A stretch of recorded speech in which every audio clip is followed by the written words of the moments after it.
दोस्तों बस यही मौका था जिसका इंतज़ार अब्दुल खादिर का कई महीनों से कर रहा था। इन 16 दिनों में उसके पास कोई नहीं जाता था। उसके पास क्या कर रहा है, क्या एक्टिविटी कर रहा है, किसी को कोई खबर नहीं थी। उसने जीवन G2 सेटिल फाइल सारी डॉक्यूमेंट्री को एक साथ नोट कर लिया। नीदरलैंड पुलिस को उसके पर शक हुआ, ये साधारण सा दिखने वाला व्यक्ति कुछ तो गड़बड़ घोटाला कर रहा है। उसने तुरंत ही अमेरिका को सूचित किया, लेकिन अमेरिका ने इसके बात पर ज़्यादा गौर नहीं किया। उसे लग रहा था ये साधारण सा एप्यू खान क्या ही कुछ डॉक्यूमेंट ले ही कर गया तो क्या ही उखाड़ लेगा, उतने से वो कर ही क्या लेगा। देखो एप्यू खान की सबसे बड़ी ताकत जानते हो क्या थी?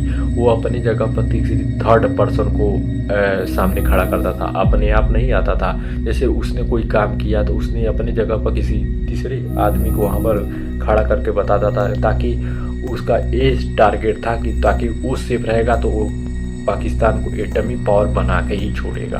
देखो अमेरिका की सबसे बड़ी यही गलती थी कि उसने एप्यू खान को एकदम हल्के में ले लिया था कि ये छोटा मोटा साइंटिस्ट क्या ही उखाड़ लेगा, कुछ डॉक्यूमेंट ले ही गया तो क्या ही उखाड़ लेगा।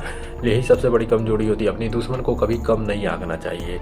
लेकिन वो 14 साल बाद परीक्षण क्यों किया? देखो एटम बम उसने 14 साल पहले बना लिया था, उसके बाद 14 साल बाद क्यों परीक्षण किया? उसको डर और भय, वो हमारे इंडिया की वजह से।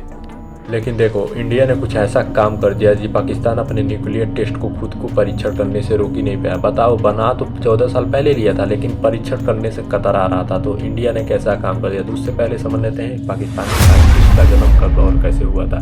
देखो इसका जन्म 1 अप्रैल 1936 को भोपाल में ही हुआ था, भारत में। अब्दुल खान का पाकिस्तान में वो बड़ा हुआ, लेकिन उसका पिता का मानना था जैसे इंडिया से वो पाकिस्तान में जाकर शिफ्ट हो जाते हैं, क्योंकि उसका पिता का मानना था कि इंडिया मुसलमानों के लिए सेफ जगह नहीं है, क्योंकि यहाँ पर मुसलमानों पर जुर्म होता है। आजकल क्या जुर्म होता है इंडिया पर पाकिस्तान, बल्कि वहाँ पर जो हिंदू होते हैं वहाँ पर जुर्म होता है। यहाँ पर मुसलमानों पर उतना जुर्म नहीं होता है।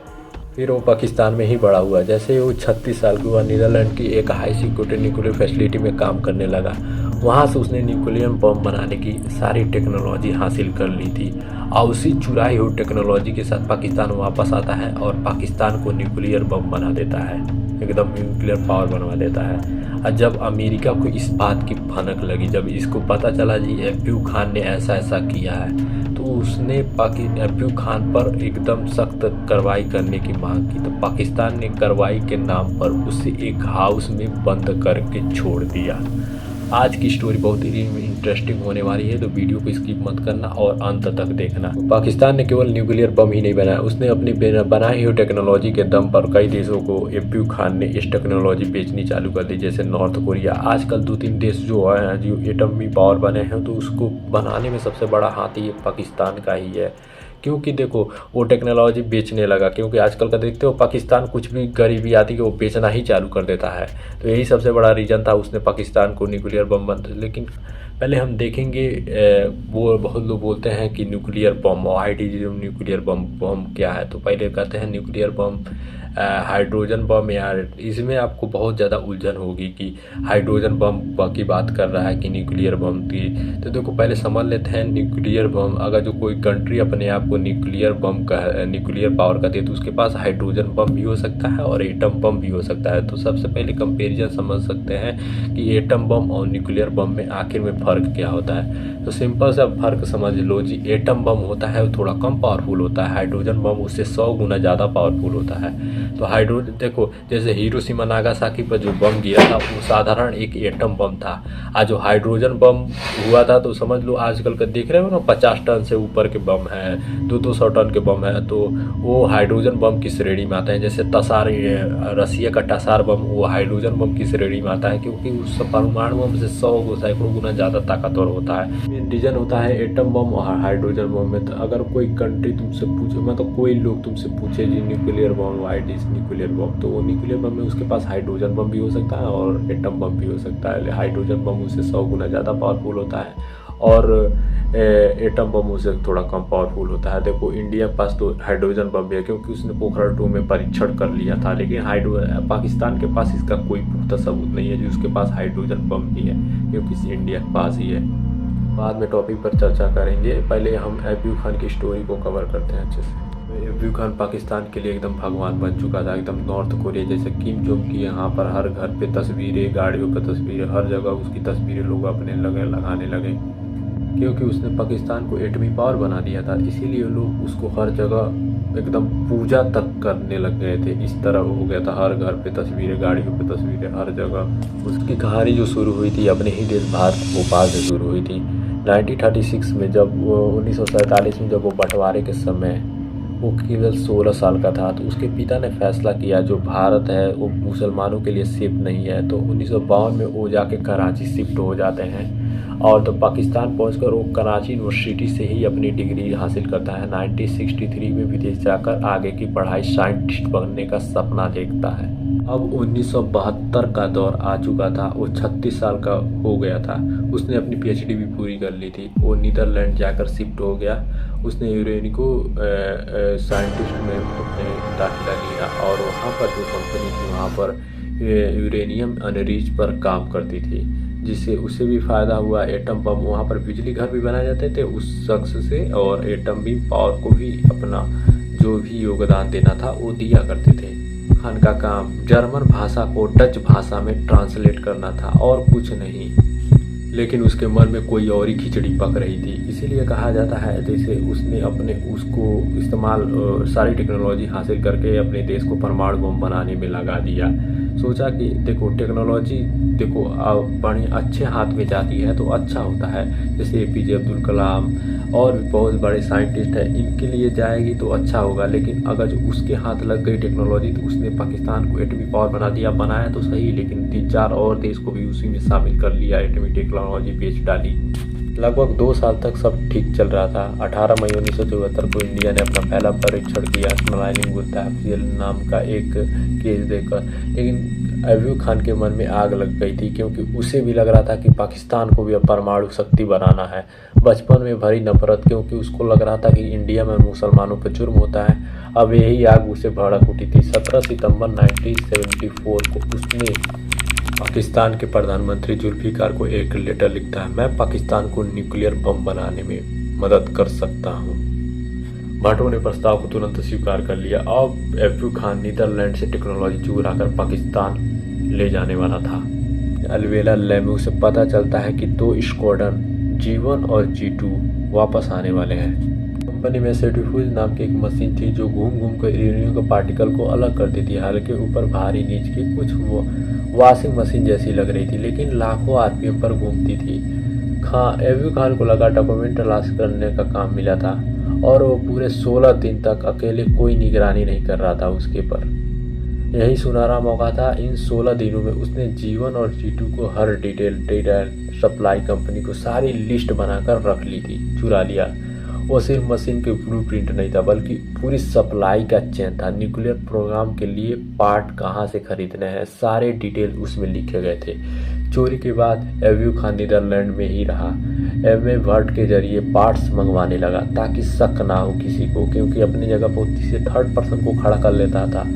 नीदरलैंड की पुलिस को बीच बीच में शक होता रहा, खासकर अक्टूबर 1975 में जब अयूब खान स्विट्जरलैंड के ट्रेड शो में गया। वहाँ बहुत संदिग्ध सवाल पूछने लगा, स्पेसिफिक न्यूक्लियर कंपोनेंट के बारे में। तो सबको शक तो जाएगा। पुलिस ने अमेरिकी को CIU को सूचना दी, लेकिन कोल्ड वार के समय अमेरिका ने कहा इसे जाने दो, हम नज़र रखेंगे, क्योंकि पाकिस्तान उस समय अमेरिका की स्ट्रेटेजिक पार्टनर था और इंडिया का रूस से संबंध था। लेकिन अयूब खान यही नहीं रुका। उसने चोरी चोरी ब्लैक मार्केट में ये जो टेक्नोलॉजी बेचनी चालू करी। एटम बम कैसे बनाते हैं, सारी टेक्नोलॉजी से नॉर्थ कोरिया, ईरान, सेंट्रीफ्यूज सारी डिजाइनें तैयार करके उसने कई देशों को ये टेक्नोलॉजी बेच डाली। क्योंकि पाकिस्तान के पास तो पहले ही से ये देखो कुछ भी ज़रूरत पड़ती है, अगर ज़रूरत तो कुछ भी बेच देते हैं। तो इसीलिए कहा जाता है कि टेक्नोलॉजी अच्छे हाथ में जाए। जैसे एलन मस्क हो गए, APJ अब्दुल कलाम, बड़े बड़े जो देश के भला कर सके, ऐसे इंसान के पास चली जाएगी तो कुछ भी कर सकेगा। वैसे जैसे 4-5 को अयूब खान रहते तो आज हमको बुझाता आधा देश से ऊपर परमाणु बम बना ही चुका होता, बल्कि 9 देश हैं परमाणु बम वाले।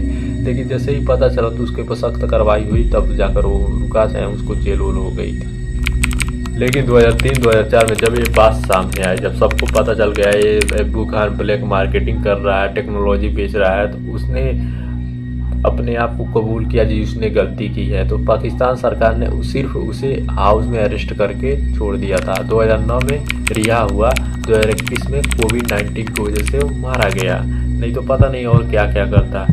और ये सब एटम बम, कई कन्फर्म हाइड्रोजन, देखो पाकिस्तान के पास टोटली एटम बम है, कोई कन्फर्म हाइड्रोजन बम नहीं है। हाइड्रोजन बम इंडिया के पास है क्योंकि इंडिया ने उसका सफल परीक्षण भी किया है। अब पाकिस्तान ने अभी तक कोई हाइड्रोजन बम का परीक्षण नहीं किया है क्योंकि उसने एटम, देखो मैंने पहले भी बोला था जी एटम बम हाइड्रोजन बम में फ़र्क क्या होता है। देखो एटम बम जो होता है वो कम पावरफुल होता है, हाइड्रोजन बम उससे 100 गुना ज़्यादा पावरफुल होता है। जैसे आजकल के 50 टन से ऊपर के जो बम होते हैं परमाणु बम, उसी को हम हाइड्रोजन बम कहते हैं। आज का जो पाकिस्तान के पास वो मिनिमम 10 से 15 टन या 20 टन के आसपास ही होंगे, उससे ज़्यादा नहीं होंगे। लेकिन इंडिया के पास उससे में हाइड्रोजन बम है, इसीलिए उसको हाइड्रोजन बम कहा जाता है।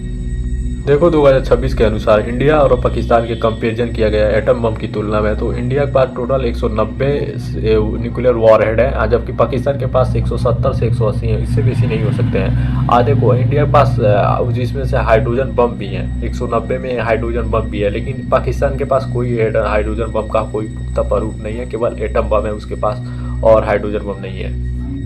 दुनिया में कुल करीब 12,200 न्यूक्लियर वॉरहेड है, लेकिन 90% परमाणु बम केवल रसिया और अमेरिका के पास है। एक के पास 5,000 है, एक पर 5800 परमाणु बम है। तो 90% परमाणु बम के मालिक तो केवल रसिया और अमेरिका ही हैं। बाकी देशों के पास तो चीन के पास एक 500 है, 500 के अपेक्षा में, और इंडिया के पास अब 200 का लपेटा में आ गया। फ्रांस के पास कुछ है 300 के आसपास में, 500 से नीचे ही है सब के सब, उससे ज़्यादा नहीं है। लेकिन 90% परमाणु बम उन्हीं दोनों के पास है।